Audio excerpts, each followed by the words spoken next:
do have a super from Bredoni. She said, tried to send this last time, it was too late. In regards to what is to come, of course, Zoval's final line, maybe it's us. We have allies from all 6 cosmic alignments. Maybe they're afraid of that happening. You know, there's a lot of interesting things going on there. You'll kind of get the full lore thing that I was thinking of in tomorrow's video. But put it this way, Matt, right? So, you know, Nos Dormu? No, I don't know. Who's he? So, he sees his own death. Now, we don't know if that's like the end of what he sees, right? Because like the whole... I would really, from a very strange perspective, I would hope that's the end of it. Yeah, so that's what I'm assuming. Now, here, I'll fucking riddle you this. He doesn't see what happens after that. Now, he's charged with defending the true timeline. But I think we know that there is no true timeline. The true timeline is whatever happens. What if this true timeline is the Titans' true timeline, the shit that they want to make happen? Yeah, and that's when obviously... I, think of, the Galadriel line, all will love me and despair if she gets the ring. The idea of like the good thing gone way too far. So my thought there is the true end that he sees. What if the true end that Nos Dormu sees is in fact the end game of the Titans, where it is a Galadriel-like situation of, oh, what's that? The Lady of Light now also has the One Ring in addition to Nenya. Oh, now it's terrible. All will love me in despair. So I was kind of like thinking about that in a few ways that Nos Dormu, could actually go. That could be kind of fun. Which has just got me thinking, like, then, Zoval, he's kind of rebelling. Like, in a way, Zoval, he could almost have been a natural ally with Void. I mean, obviously not because they hated each other, but, the first ones are seemingly rather order aspected. Or maybe that's something that we think because we look at the Titans and retroactively think that because the Titans have evidently styled themselves after their makers. So when you look at the artistic similarities.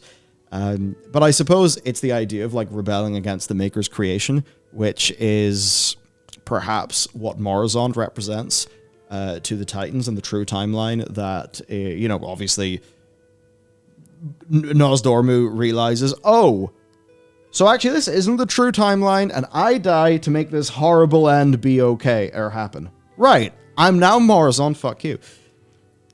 And that kind of just gets me thinking about the Zoval thing, rebelling against the makers and stuff like that. Which I suppose means that when I think about what is to come, is what is to come actually some part of the kind of natural progression of things? Because you look at Fareem's final words, or not final words. I was going to say, fucking hell, I missed that part of the story. But the stuff that Fareem says that's like, hopefully the makers have, taken account of all of this in their plan, and it's going to be okay. Oh, wait. What if this is their plan, and it's not meant to last? Oh, dear. I mean, it's not the most subtle hinting at the future, right? But it is one of the last bits of text we get from Fareem. Yeah, the problem we have is that is really fucking abstract. That's really crazy abstract in the way that you start to think about the first ones and go, oh, what is, the whole ideas of fate that they had there, where how the first one's plans interact with Titan's plans completely impossible to glean. The first ones just seem to be this kind of almost just narrative device as opposed to much else in terms of setup so far. It's just, hey, these people have these they wrote everything in stone or whatever else. Obviously, we were the fated ones that we were to come, and we were the special anima juice. Our anima felt different to the fucking Korthea. I can't remember the name because I don't remember anything Korthea because I just absolutely... I took those memories out and shot them into the sun like everyone should. But the whole way that was, hey, it's fit. But is it fit? Are we breaking fit or are we fit but... the first one's programmed a curveball in, and we're the curveball. And that's all the weird stuff where when it comes to what is to come, I feel like that it's definitely not our victory, that's for sure, to actually get the actual super of are we what's to come because we're all 6 forces. I think us being all 6 forces is important, now that he's speaking in the long term. But what is to come probably is in a way all 6, as in all 6 running per the first one's plan. And I think that Zaval... Oh, I know what it is. I think Zaval works out. Oh, shit. The way of things is actually really, really, really bad. And I guess they're maybe scared of us because we can kind of unite all of these things and turn them against their original purpose. Yeah, so I think the only way to make this make a lot of sense is Zaval was clearly rebelling against the first ones and their plan because he didn't think it was permanent. And then Fareem goes, oh, well, it's clearly not permanent. There's a crack in the pattern, but the crack in the pattern seems... Everything that's been planned seems to lead up to the plan. And that's the whole thing, Christian people do, where it's like, oh, I'm suffering. Oh, God wills me to suffer because I'll come out of it stronger on the other end, that kind of thing. Where that's clearly the idea there of, oh, well, we're supposed to... the crack in the pattern is supposed to happen, and the first ones have a plan to stop it. Zoval was the bad guy because he wanted to go against the first one's plan, but the first one's plan probably perfect because it includes us and we're the wild card. So Zoval was going to, whatever his plan wasn't going to be strong enough to stop the first one's enemy, the ultimate enemy, whatever that is. In the same way the Titans, their end game is probably we'll order everything and be fine. Yeah. But the Titans were worse than the first ones. Obviously weaker, like power level wise. Yeah. So you look at the actual true God's plan, and that's going to make more sense. Whereas the Titans hijack going, we think we know what's best because we're order and we're the fucking coolest. Except their plan would ultimately fail, and that's where you could go where Nozdormu sees the Titans' plan comes to fruition, and that fails. So he takes his part and goes, well, that's not going to work. And obviously the whole point was he was ultimately sort of pushed over the edge by the old God Whispers. Which obviously means, if you think about it from the timeline perspective and all that stuff, it's just, hey, no Stormmoon. The Titans, those guys, idiots. This shit's not going to work. They've shown you it's not going to work. But you know what we can show you? Whatever we want, because we're the Void guys. We can just show you all the possibilities. So here's a possibility where our plan comes to fruition and we win in the end. And obviously they could cut the timeline off before it all goes to shit. Basically, he takes the red pill and turns into Morrisont. More or less, but it's the idea of he's taken from one extreme, order, to the other extreme, void, which is possibility. And then we win in the end again because we're the wild card that are going to be all six.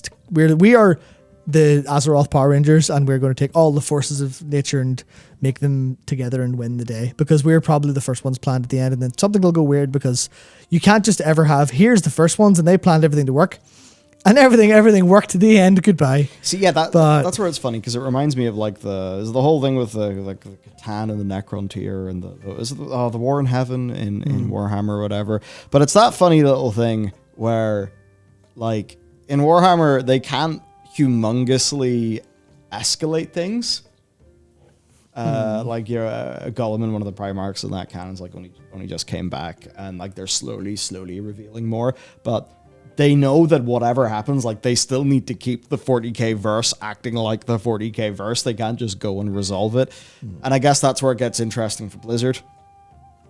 Right? Because we can all think about some sort of, great strife at the start of creation, this universe's version of Melkor and Eru Luvatar, or whatever. But they can't resolve it because then it would be over. So it's kind of weird to think about. I think these are along the lines that we could be going. And if these are explored in the way of Shadowlands, where there is no subtlety and it's just all happening in front of us, I think that would be really lame. I think, though, if it is more being explored in the way of finding ancient ruins and piecing things together and, seeing old tablets with forgotten knowledge, that's what will make these things actually feel okay. Yeah. And still feel like, like a fantasy adventure. Which, at the very least, the stuff in Uldaman, and I say this having just written a video about one of the newer ones that kind of came out, it's cool. Kind of feels like the right way to explore these things. Yeah, and that's where we get into a little bit of a weirdness about it, where all of that was ostensibly supposed to feel like Shadowlands A-plot. I don't know if it really was, or if it just came that way because of how lore was distributed to us and the focus of us on like lore books and stuff like that. Obviously, the A plot was Anduin Sylvanas jailer, but then the jailer, to understand the jailer's motive, you had to understand all this stuff, which I think made it felt like crucial to the A plot, and that's why it honestly quite profoundly sucked as an experience. Because I think all of this stuff, and I said this about Shadowlands whenever Zerath Mortis stuff was happening, or at least I thought it. I don't know if I said it out loud, but it's all very interesting to think about. It's all very interesting from a head up your own ass writery perspective. Of exactly what kind of theming we're working with here for all these cosmic forces, and how does this universe ultimately work from like a cosmic scale? But that feels really weird to a fantasy adventure.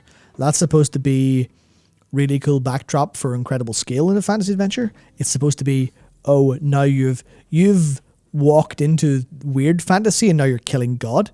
That's kind of hard to do while retaining the scale. It's supposed to feel like a real good natural unless progression. You're a JRPG. Yeah, but that's the thing where JRPGs usually do that in a way that actually makes sense over time. Where it's like, if someone's like, oh yeah, what do you do? What do you do in Persona 5? You kill the collective consciousness. You're like, what is that? What does that even mean? Or the collective unconscious? You're like, what does that even mean? You're like, it's fine. It makes you feel perfectly fine in in the actual in the game.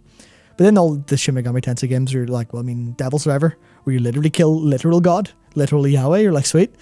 But then that's obviously built up to make some sort of sense with the background of it and all. But it's just, you can do it, but it's very, very hard to make people care about the affairs of gods unless you make them very personal.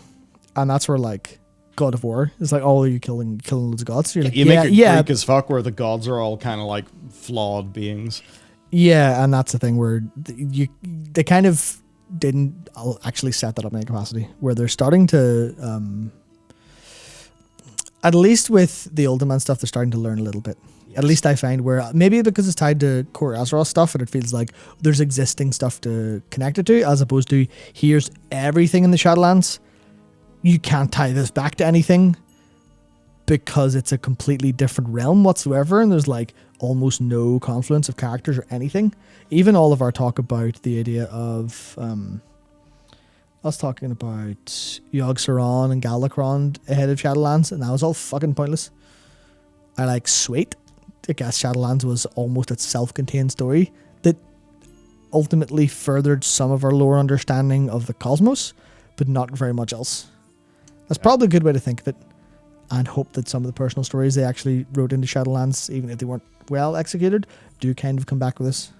A la Anduin when he comes back after Dragonflight, or mid-Dragonflight, probably after, and Tyrande. Is that really it? Because Bolivar's not going to be relevant, and Talia's not going to be relevant. Was that really it? Yeah. Do we go to Shadowlands just to get rid of Anduin and have Tyrande get a makeover? To be honest, sweet. The less, the better.